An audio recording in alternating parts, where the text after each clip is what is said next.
ஹிந்தியில் உருவான சில்க் ஸ்மிதா வாழ்க்கை படம் தி டர்ட்டி பிக்சர் படத்தில் நடித்தவர் வித்யா பாலன். இந்தி பட தயாரிப்பாளர் சித்தார்த் ராய் கபூரை மணந்தார். மணமொத்த தம்பதிகளாக வாழ்ந்து வந்த இருவருக்கும் சமீப காலமாக கருத்து வேறுபாடு நிலவுகிறது. வித்யா பாலனும் நடிகை கங்கனா ரனாவத்தும் தோழிகள். கங்கனாவிற்கும் ஹிந்தி நடிகர் ரித்திக் ரோஷனுக்கும் இடையே மோதல் நிகழ்ந்து வருகிறது. ஒரு காலத்தில் இவர்கள் இருவரும் காதலர்களாக இருந்தவர்கள்.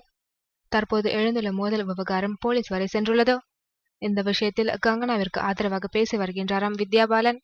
இது சித்தார்த் ராய்க்கு பிடிக்கவில்லை. கிருத்திக் நடிக்கும் படத்தை சித்தார்த் தயாரித்து வருவதே இதற்கு காரணமாம்.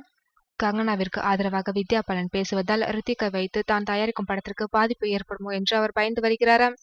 உங்களுக்கும் கணவர் சித்தார்த் ராய்க்கும் மோதலாமே என்று வித்யாவிடம் கேட்டபோது, இது யாருக்கும் தேவையில்லாத வேலை. அதே மீறி நீங்கள் என்னிடம் கேட்டால் உண்மையை சொல்கிறேன்.